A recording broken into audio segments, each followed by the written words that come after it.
শ্যামল গঙ্গোপাধ্যায় রচিত সাধু কালাচাঁদের মেদিনী পুরাণ পর্ব ৩।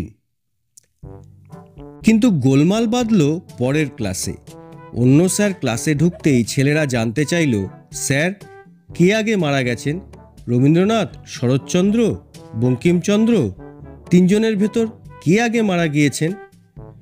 আগে বঙ্কিমচন্দ্র, তারপর শরৎচন্দ্র, সবার শেষে রবীন্দ্রনাথ।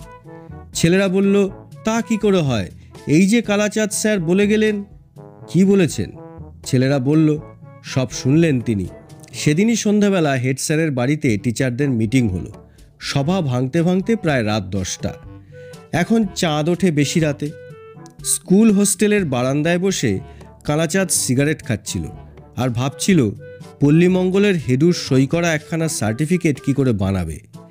প্যাড আছে সঙ্গে, সই জাল করতেও পারবে, কিন্তু সার্টিফিকেটের বয়ানটা সেটা লিখবে কি করে? ইংরেজিতে অসম্ভব, কিন্তু বাংলাতেও তো বাক্য গঠন সে প্রায় ভুলে বসে আছে। তাহলে এমন সময় দুজনের কথা তার কানে গেল। অন্ধকারে স্কুলের মাঠ দিয়ে শর্টকাট করছে বোধহয়। আরে, এ তো সেই ভূগোল স্যারের গলা। কালাচাঁদ সিগারেট নিভিয়ে ফেলল।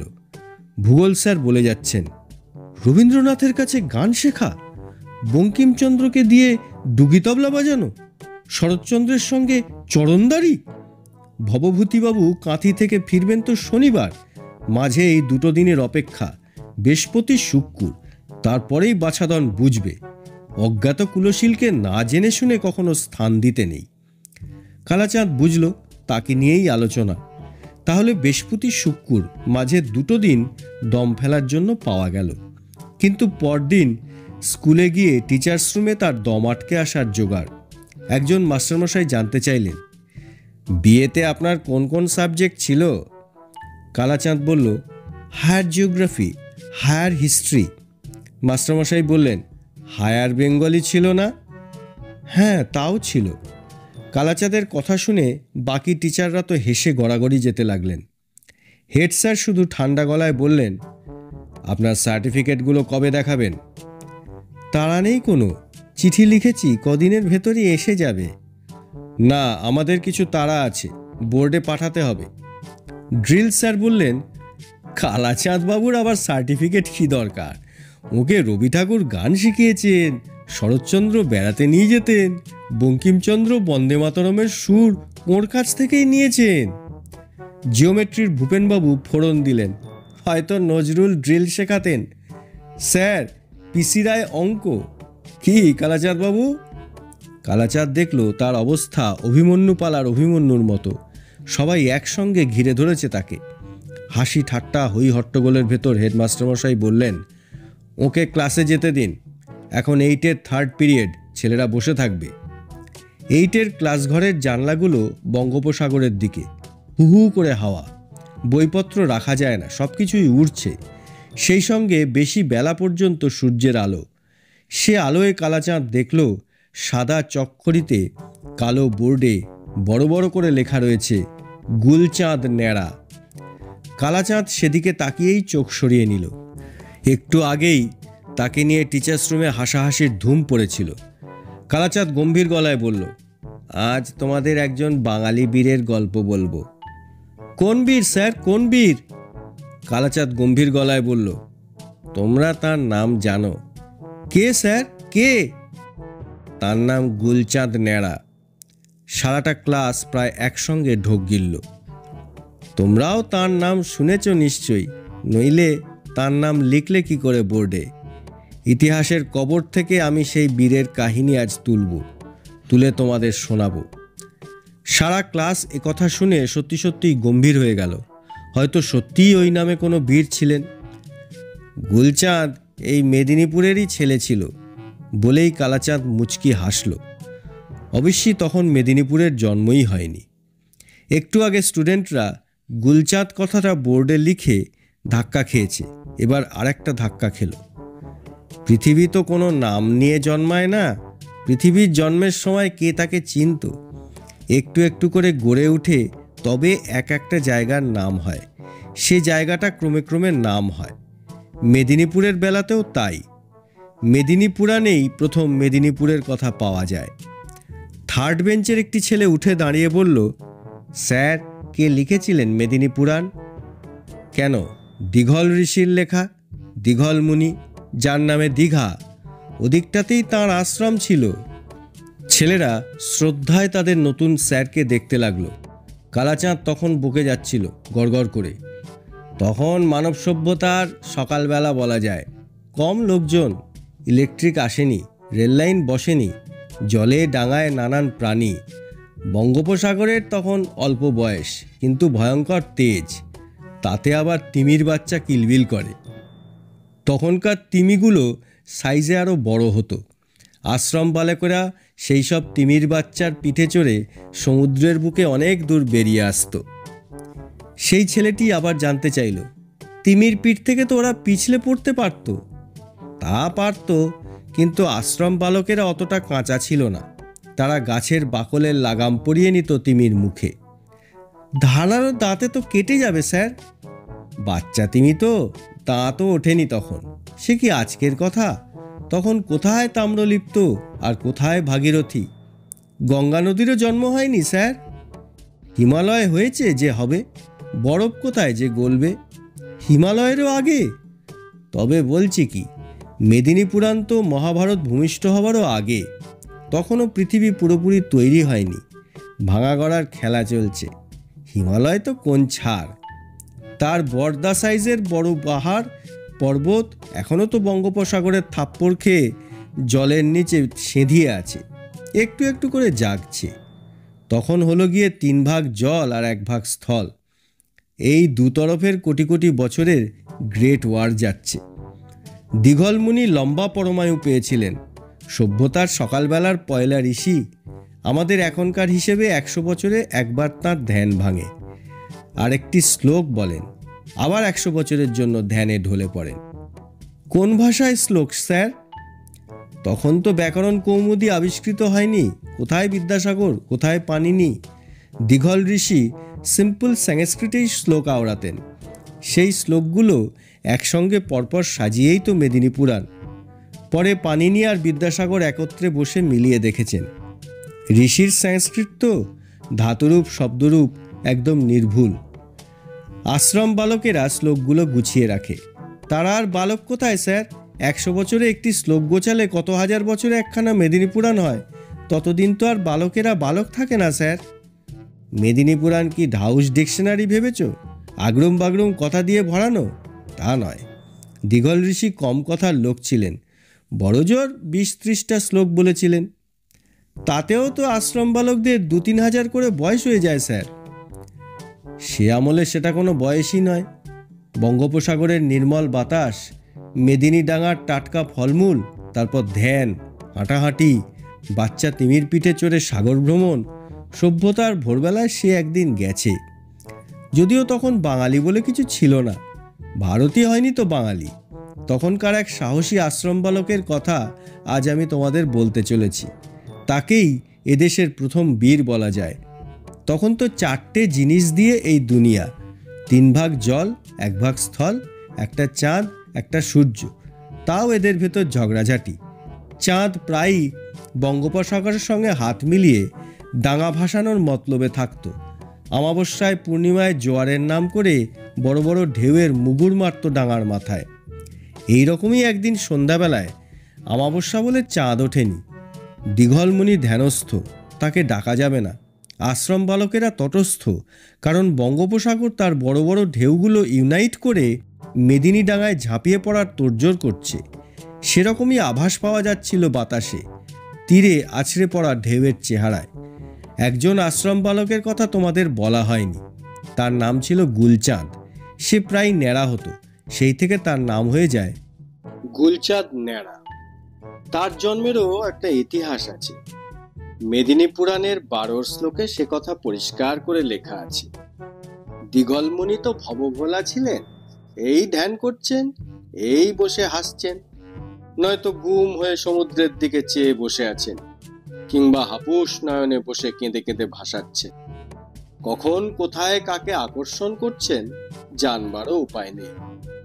একবার ঘোর অমাবস্যার সন্ধ্যায় দীঘলমুনি অন্যমনস্ক অবস্থায় আচমকা চাঁদকে আকর্ষণ করে বসেছিলেন। দিন রাতের অ্যারেঞ্জমেন্ট বানচাল হয়ে যায় দেখে স্বয়ং ভগবান অমাবস্যায় চাঁদের উদয় ঠেকাতে এলেন। কি করে ঠেকাবেন, সে এক আশ্চর্য কাণ্ড। বলে কালাচাঁদ দেখল সারা ক্লাস তার মুখের দিকে তাকিয়ে, কারো চোখের পলক পড়ছে না। দীঘল ঋষি ধ্যানে বসতেন সমুদ্রের গা ঘেঁষে, ডাঙায় আসন, হাঁটুতে এসে বঙ্গোপসাগর জল পাঠিয়ে প্রণাম জানাতো। পাছে ভেসে যান বলে আশ্রম বালকরা কমণ্ডলুটা একটু উঁচুতে তুলে রাখত। দীঘলমুনি সেই সমুদ্রের জলে আচমন করে ধ্যানে বসতেন। ঠোঁটে শ্লোক ফুটে উঠলে তা চোখ বুজে গেয়ে উঠতেন, ফিরিয়ে ফিরিয়ে গাইতেন, কখনো কাফি রাগে, কখনো তেলেংরায়। তা শুনে শুনে আশ্রম বালকরা মুখস্থ করে ফেলত। এই করেই তো মেদিনী পুরাণের শ্লোক সংগ্রহ। অমাবস্যার রাতে বঙ্গোপসাগরের জলের 20 হাত ওপরেই চাঁদ এসে হাসছে। সে এক কেলেঙ্কারি অবস্থা। ভগবান কতকাল ধরে দিনরাত সাজিয়ে এসেছেন, তা তো আর বানচাল করা যায় না। তিনি করলেন কি, সামুদ্রিক লতা গুল্ম, যাকে বলে ভারী শ্যাওলায় মুড়ে একটি শিশুকে এমন ভাবে জলে ভাসালেন যে ভাসতে ভাসতে লতা গুল্মে জড়ানো শিশুটি আচমনের জলের সঙ্গে দীঘলমুনির কোলে উঠে এলো। সব কথা মেদিনী পুরাণেই আছে। কোলের ওপর শ্যাওলা মাখানো কোনো জিনিস পিছলে পিছলে নড়ে চড়ে বেড়ালে কার না ধ্যান ভাঙে। রাগে অগ্নিশর্মা হয়ে দীঘলমুনি চোখ খুলে তো অবাক।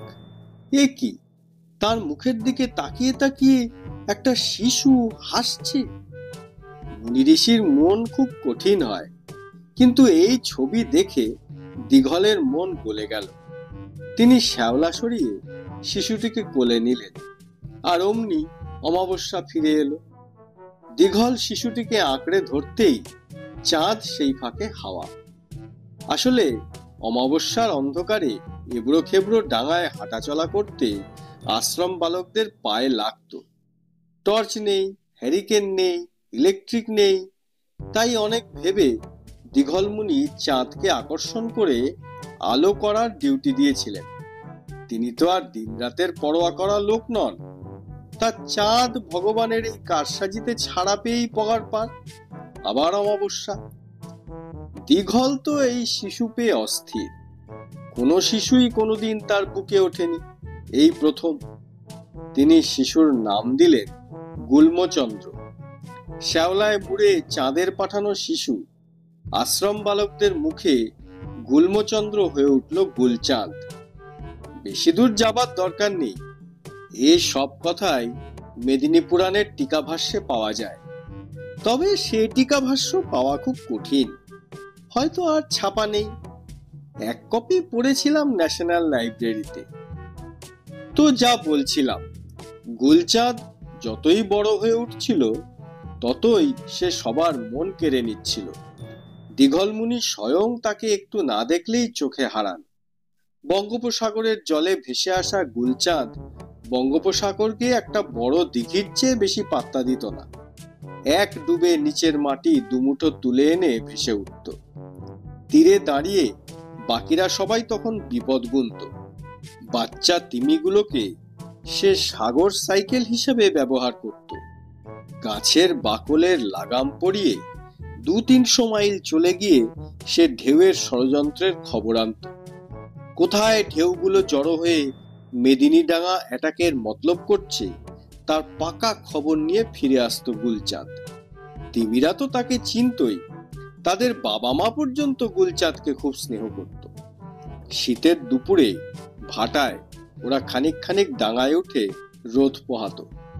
তখন গুলচাঁদ বড় বড় তিমির গা থেকে, চোখ থেকে শ্যাওলার পুরু ময়লা ছাড়িয়ে দিত। তিমিদের পিঠে মই লাগিয়ে তত্তর করে উঠে যেত গুলচাঁদ। এই জলে জলে সাইকেল করে বেড়ানোর দরুন মাথার চুল গুলচাঁদের বাধা হয়ে দাঁড়ালো। চোখে এসে পড়ে, ঢেউয়ের ভেতর কিছু দেখা যায় না তখন। গুলচাঁদ সেই থেকে পাকাপাকি ন্যাড়া হতে লাগলো। তার থেকে নাম হয়ে গেল গুলচাঁদ ন্যাড়া। তা সেবারে দিঘলমুনি তো ধ্যানস্থ, 100 বছরেও তার ধ্যান ভাঙানো যাবে না। এদিকে সেই 4 জনার লড়াই তো থেমে নেই। 3 ভাগ জল, 1 ভাগ ডাঙা, একটা চাঁদ, একখানা সূর্য। রোদ্দুর চোঁ চোঁ করে চুমুক দিচ্ছে, চাঁদ জোয়ারে যোগ দিয়ে ডাঙা ভাসাচ্ছে, আর বঙ্গোপসাগর তো মেদিনী ডাঙার দিকে চোখ রেখে ওত পেতে বসে আছে যে কোনোদিন ভাসাবে। কিন্তু কিছু করতে পারছে না দিঘল ঋষির জন্য। সাগরে মহাসাগরে যোগ থাকে, বঙ্গোপসাগরে কয়েকদিনের চেষ্টায় নানান জায়গা থেকে ঢেউ এনে এনে জড়ো করলো। দিঘল ঋষি তো ধ্যানে, তাকে জাগাবার উপায় নেই। সারা আকাশ 3 পুরু মেঘে ঢাকা, চাঁদের দেখা নেই, সূর্যের দেখা নেই। সারা আশ্রমের কাছে ব্যাপারটা পরিষ্কার হয়ে গেল, এসবই বঙ্গোপসাগরের ষড়যন্ত্র। সেই ছেলেটি দাঁড়িয়ে উঠে বলল, তখন বাংলা কোথায় যে সাগরের নাম বঙ্গ? ক্লাস শুদ্ধ ছেলেরা তো তাকে এই মারে তো সেই মারে। বস বস বস বসে পড়। কালাচাঁদ বলল, মেদিনী পুরাণে অবশ্য অন্য নাম আছে, তোমাদের সুবিধের জন্যই বঙ্গোপসাগর বলছি। তা 3টি বড় বড় তিমি গুলচাঁদের খুব বন্ধু ছিল। তারা গুলচাঁদকে নিজেদের ছেলের মতো দেখত। ওদের মধ্যে যে সবচেয়ে বড়, সে প্রায় 300 ফুট লম্বা আর চওড়াও একটা বড়সড় স্টিমারের মতো। সে অনেকবার ডাঙায় শুয়ে শুয়ে গুলচাঁদের হাতে চোখের গায়ের শ্যাওলা পরিষ্কার করিয়েছে। এক ডুবে প্রায় 100-5 মাইল ঘুরে এসে মেদিনী ডাঙার সামনে ভেসে উঠল, আর মাথার কাছে নিঃশ্বাস নেওয়ার ফুটো দিয়ে কয়েকশো ফুট উঁচু ফোয়ারা তুলল। সেই ফোয়ারা দেখে সবাই এসে তীরে দাঁড়ালো। ভোরবেলাতেই আকাশে একটু আলো নেই, সারা আকাশে শুধু মেঘ। তার ভেতর বিশাল তিমি ভেসে উঠে জলের ফোয়ারা তুলেছে আকাশে। দিঘলমুনি তখন গভীর ধ্যানে। কি করা যায়? কারো বারণ না শুনে গুলচাঁদ সেই তিমির পিঠে চড়ে বসল। গাছের বাকলের লাগাম যাতে তিমির ধারালো দাঁতে না কাটে, সেজন্য শক্ত মতো একটা লম্বা ডাল ওর মুখে গুঁজে দিয়ে তার দুধারে লাগাম বাঁধা হলো। তারপর ঢেউয়ের সন্ধানে সাগর যাত্রা। সে এক দৃশ্য। বড় তিমির পিঠে গুলচাঁদ নেরু, তার পেছন পেছন আরো 2 তিমি, তারাও বিরাট বিরাট। কালো করে আসা আকাশের নিচে 3খানা জাহাজ যেন চলেছে। ঝোড়ো বাতাসে ঢেউয়ের গুঁড়োর মিশেল বলে বাতাসটাই আগাগোড়া ভিজে ভিজে। কত যে জল! এখনকার হিসেবে ভোরবেলা রওনা দিয়ে 3 তিমি বেলাবেলি জায়গা মতো গিয়ে পৌঁছালো। সেখানে শুধু জল আর জল, নানা রঙের। এমনি দেখতে নীল, কিন্তু ভাঙলে সাদা। যতদূর দেখা যায় শুধু 2 হাত ছড়ানো এক একটা ঢেউ এসে জড়ো হচ্ছে। বীর গুলচাঁদ ন্যাড়া বুঝলেন, এসব ঢেউ সন্ধ্যের অন্ধকারে মেদিনী ডাঙার উপর ঝাঁপিয়ে পড়বে আচমকা। তখন সূর্য থাকবে না, থাকবে চাঁদ। সে জোয়ার ডাকতে নিচে নেমে আসবে, সারা জল তখন তোলপাড় করে দেবে। কিন্তু তিমি তো ব্যাপারটা আগে ভাগেই বুঝতে পেরেছে। এসব ঢেউ তীরে গিয়ে আছড়ে পড়লে তাদের একটি ছেলে মেয়েও বাঁচবে না। বাচ্চা তিমিগুলোকে ঢেউ দিয়ে টেনে নিয়ে ডাঙায় আছড়ে মারা হবে। দিঘলমুনির যখন ধ্যান ভাঙবে, ততক্ষণে যা কিছু সর্বনাশ হওয়ার তা তো হয়ে যাবে। বীর গুলচাঁদ ন্যাড়া এইসব ভয়ঙ্কর ঢেউয়ের সামনাসামনি দাঁড়িয়ে 3 তিমিকে লম্বালম্বি ভাসতে বলল। কোন ভাষায় স্যার? ঢেউ আছড়ে পড়ার অত শব্দের ভেসর কোনো ভাষা শোনা যায় না। গুলচাঁদ 3 তিমির ওপর হাঁটাচলা করতে লাগলো, এক তিমি থেকে আরেক তিমিতে। ভাসন্ত চওড়া চওড়া তিমিদের পিঠে তার দৌড়দৌড়ি। গুলচাঁদের মনের অবস্থা পিঠের ওপর পায়ের ছোঁয়ায় বুঝে নিল তিমিরা। তারা এক লাইনে লাইন করে ঢেউগুলোর মুখোমুখি ভেসে উঠল। তারপর শুরু হয়ে গেল সেই যুদ্ধ। ঢেউয়ের পর ঢেউ এসে জড়ো হচ্ছিল কয়েকদিন ধরে। এক একটা ঢেউয়ের ভেতর 10,000 বুনো হাতির পা দাবানোর শক্তি। সেই ঢেউ ভেঙে দেওয়ার মহাযুদ্ধ। 3 তিমি একসঙ্গে লাইন করে ডুব দিয়েই একদম সেই সব ঢেউয়ের মাথায় ঘাড়ে গিয়ে পড়তে লাগলো। একসঙ্গে ভেসে উঠে এই আছড়ে পড়ায় ঢেউগুলো থেতলে যেতে লাগলো। তাদের শক্তি ছড়িয়ে ছিটিয়ে সাধারণ জল হয়ে যেতে লাগলো। সেই ঢেউ থেতলানোর মরণ খেলায় গুলচাঁদ ন্যাড়া যে কখন কোথায় ভেসে গেল তা তিমিদের দেখার সময় ছিল না তখন। ঢেউগুলো গুঁড়ো গুঁড়ো করে দেওয়ার জেদে তখন তাদের আর কোনো দিকে নজর দেবার সময় ছিল না। সন্ধে নাগাদ মেঘ কেটে গিয়ে চাঁদ উঠল। তখন ঢেউগুলো ছত্রভঙ্গ। ক্লান্ত তিমির গালের পাশ দিয়ে রক্ত গড়াচ্ছে। সে রক্তে সমুদ্রের অনেকখানি লাল হয়ে গিয়েছে। বড় তিমির চোখ কানা হয়ে যাওয়ার জোগাড়। ঢেউয়ের হামানদিস্তায় ওদের মাথা চোয়াল সব থেতলে গেছে। তখন ওদের খেয়াল হলো, আরে গুলচাঁদ তো নেই। সেই ক্লান্ত অবস্থাতেই ওরা তিমি ডুব দিয়ে গিয়ে গুলচাঁদকে খুঁজে ফিরতে লাগলো, এ তল্লাট থেকে ও তল্লাট। এক ডুবে বড় তিমির মাথাটা ডুবো পাহাড়ে লেগে রক্তারক্তি কাণ্ড। সারা সমুদ্র অস্পষ্ট জ্যোৎস্নায় তিমিদের রক্তে লাল হয়ে উঠল। শেষ রাত নাগাদ ওদের তিনটে শরীর ভাসতে ভাসতে মেদিনীডাঙ্গায় এসে থামল। সভ্যতার তখন সবে সকালবেলা। মেঘ কেটে গিয়ে রোদ হাসছিল। আশ্রম বালকরা দাঁতন করে বঙ্গোপসাগরে মুখ ধুতে নেমেছে। দু তিনটে কুলকুচির পর ওরা দেখতে পেল তিন বিশাল তিমি মরে গিয়ে ডাঙায় এসে ঠেকেছে। কোথায় গুলচাঁদ ন্যাড়া? তাদের বুক ধক করে উঠল।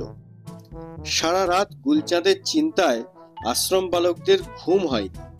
মাঝরাতেই চাঁদের আলো দেখতে পেয়ে ওরা বুঝতে পেরেছিল তাদের ন্যাড়া কিছু একটা করেছে, নয়তো মেঘ সরে চাঁদ দেখা দেবে কেন?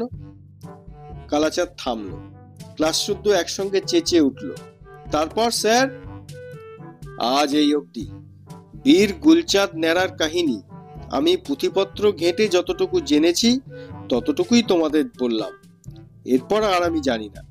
কাজেই আমি তোমাদের স্কুল ছেড়ে চলে যাচ্ছি এক্ষুনি।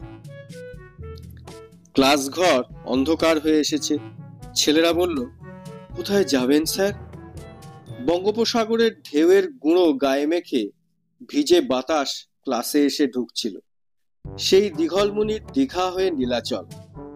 সমুদ্র তীর ধরে হাঁটতে হাঁটতে চলে যাব। না, আপনার যাওয়া হবে না। আপনাকে স্কুল যেতে দেবে না। কালাচাঁদ চমকে গেল সারা ক্লাস। আর স্কুলের সেক্রেটারি ভবভূতি বাবুর পিছনে দাঁড়ানো হেডমাস্টার মশাই, অ্যাসিস্ট্যান্ট হেডমাস্টার মশাই আর অন্য সব টিচার। তারা আশা করেছিলেন অন্য রকম, কিন্তু ঘটল আরেক রকম। হেডমাস্টার চিঠিতে সব লিখে গোপনে ক্লাস 10-এর একটি ছেলেকে স্কুলের সেক্রেটারি ভবভূতিবাবুর গদি কাঁথিতে পাঠিয়ে দিয়েছিলেন সকালের বাসে। চিঠি পড়েই ভবভূতিবাবু ছুটে আসেন। তার নিজের হাতে গড়া স্কুল, সে স্কুল তো গোল্লাই দিতে পারা যায় না।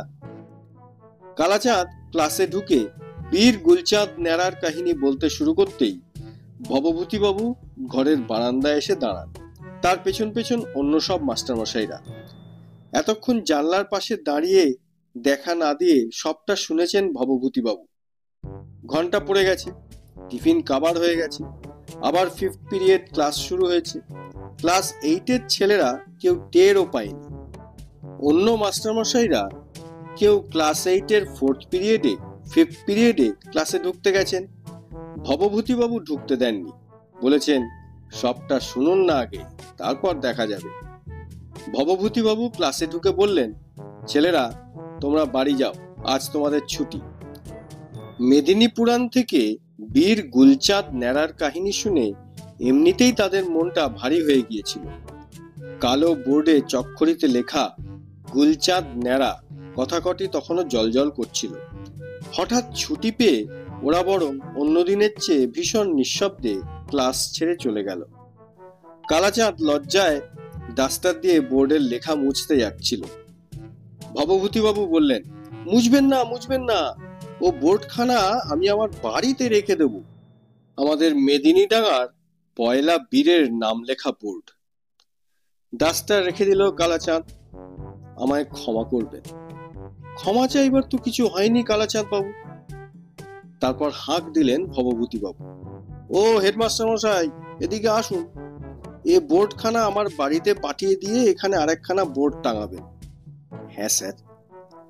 কালাচাঁদ সারা স্কুলের প্রায় সব মাস্টারমশাইদের সামনে দাঁড়িয়ে ভবভূতিবাবুকে বলল, স্যার, আমার কোনো সার্টিফিকেট নেই।